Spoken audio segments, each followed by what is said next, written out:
Hi guys, welcome back to my channel. So this is so exciting. I am starting the very first makeup masterclass here on my channel. It will be a 5-part series where we go through brows, eyeshadow, complexion, highlighting and contouring, lips, everything you want to know. And I wanted to create it here on YouTube because I can really get into depth here. I can really give you every step of the process, what we're doing, how we're doing it, what products I'm using, why I use them, product recommendations, so on and so forth. So every step of this masterclass will be completing this look you see here today. And the reason I started with this look or did this look is because I wanted to do something that was neutral enough. And throughout the series, I show you where to stop it for a daytime look or how to bring it all the way up to this for a more glam nighttime kind of event look, but very much keeping it in those neutral tones so it's just more palatable for everybody that watches. But if you guys end up loving this masterclass series and want to see it with a bright and colorful look or smoky eyes and colorful smoky eyes or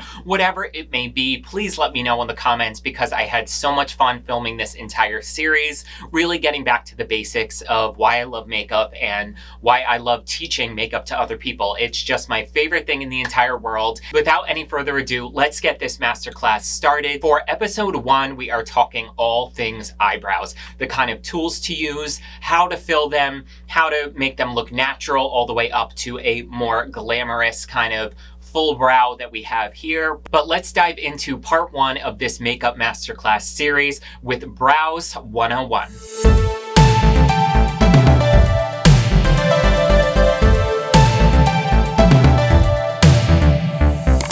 All right, guys, let's get into it. So to start things out, it's all about what you choose to fill your brows with. So you can use a pomade, you can use a pencil. There's different kinds of pencils. I personally have been in love with this e.l.f. This is the Instant Brow Lift Pencil. I can't even describe to you, I wanted to focus, there we go, how universal this is. This is in the shade Taupe, and I really don't know what is like witchcraft going on in this pencil, but I use this almost on every single client from like blonde hair to black hair, and it is just the most perfect cool tone color. So that's I would say my best recommendation for something like this. But as far as matching a color for yourself, I always like to tell people err on the side of cool tone, because when you start adding reddish undertones into the brows, it can look a little bit unnatural, obviously, unless you are redheaded or you have very warm red leaning hair, then you want to lean towards it. But like I said, I like to go a little bit more cool tone because I think it looks more natural.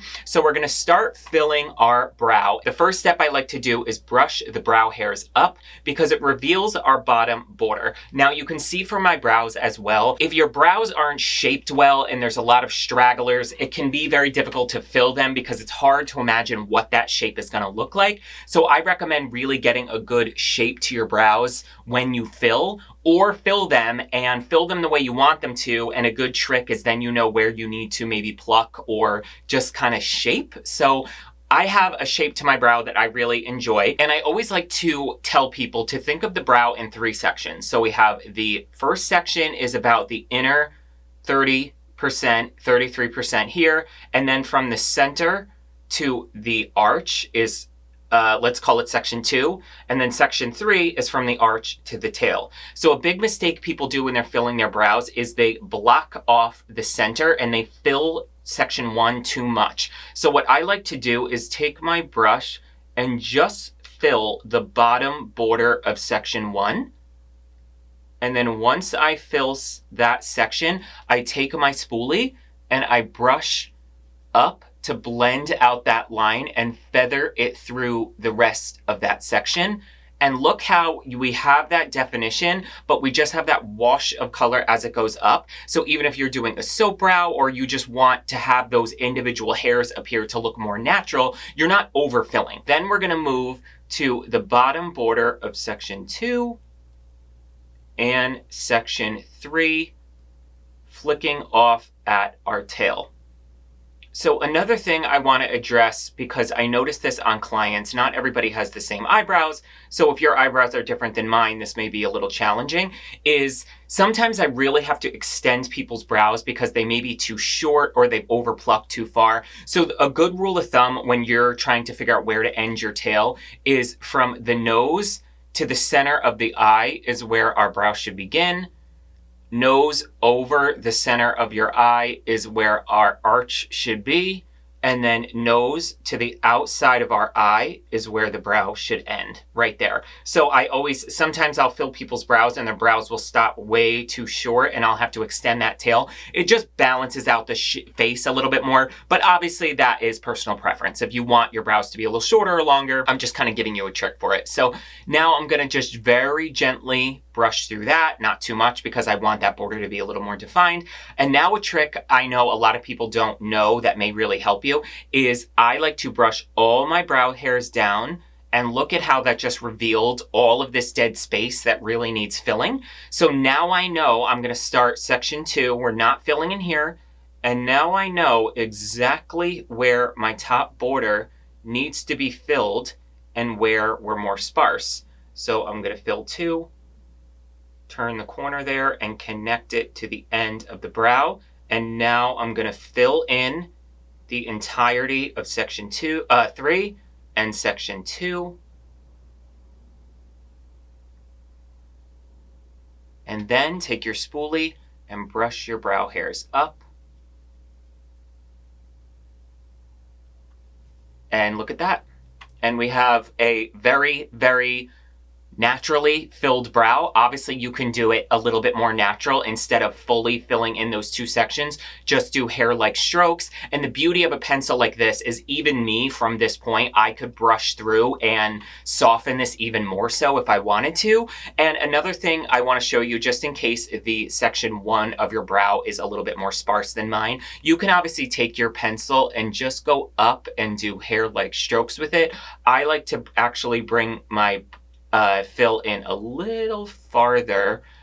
And like I said, beauty of a pencil is you can really brush through and soften things as much as you want, but that is how I fill my brows. And now we're gonna move on to how I would cut and clean up my eyebrow. So I want to include this step because even though normally I would include this more in the eyeshadow portion because I'm gonna bring the concealer down onto the lid and that's actually my eyeshadow primer, I wanna show you how you can do this if you just want to kind of have a naturally more cut, clean brow without the whole shebang of like eyeshadow, etc. So I was going to use a fuller coverage concealer, but now that I'm thinking about it, I want to go in with something a little lighter and more natural because this is more for a person who maybe just wants to clean up the brows but not do full eyeshadow.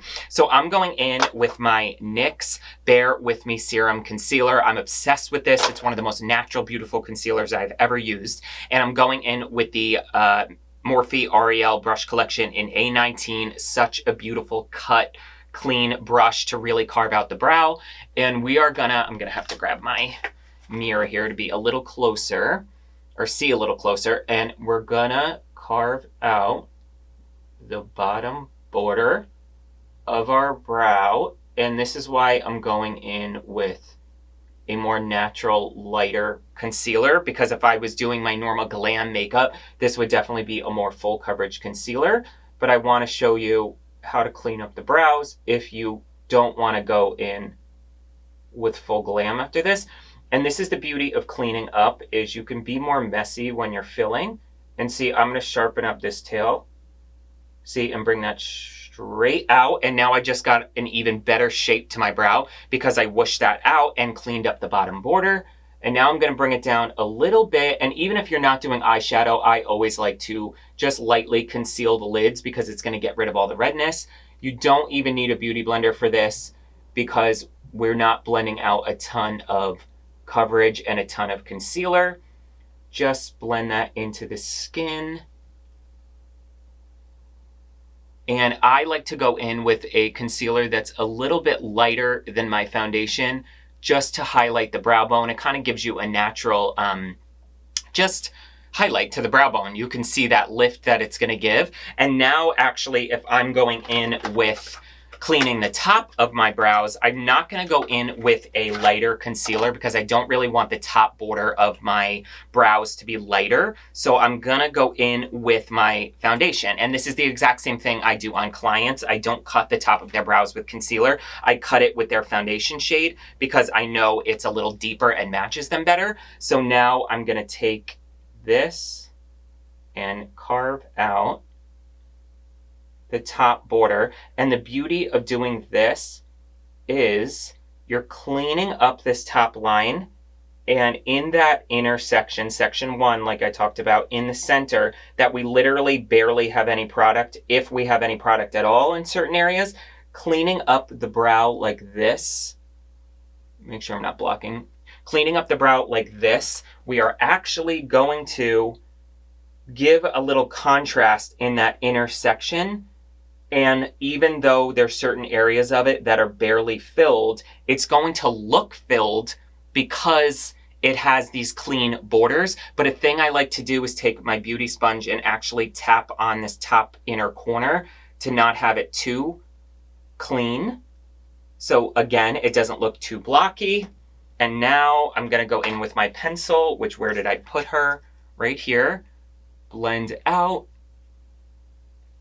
And there you go, guys. Look at that brow. We have everything filled. Everything is carved and cleaned out. And again, this is like the maximum you could do. This is really a bit more like if you were following it with a glam, you don't have to. But I always like to show you this way because you can dial it back. And then to finish things off, you can either take a clear brow gel or a tinted brow gel. My two favorites for this, my absolute favorite clear brow gel is actually this e.l.f. Clear Brow and Lash Mascara. It's dual-ended because one side is a clear brow gel and one side is a clear mascara. And then my other favorite tinted brow gel is the NYX Tinted Brow Mascara. I just love the brush on this, and I love the colors. Both hold beautifully, but another reason I love that clear e.l.f. brow gel is a lot of brow gels sometimes will look really beautiful when they go on, and then as they dry, they get a little white and crusty. That one stays absolutely clear all day and holds your brows really, really well. So that, honestly, I'm not going to fill them yet with brow gel because I'm going to be doing the rest of my makeup, so I normally would do that as my last step. So that really is the end, though, of this brow tutorial. I hope this helped you guys out. If you have any more questions, please feel free to leave them in the comments below. But thank you guys so much for watching. Make sure to subscribe to my channel. And if you're already subscribed, hit the notification bell right next to the subscription button, and you'll be notified every single time I post. I love you guys. I hope wherever you are happy, healthy, and having an amazing day. And I will see you on the next episode.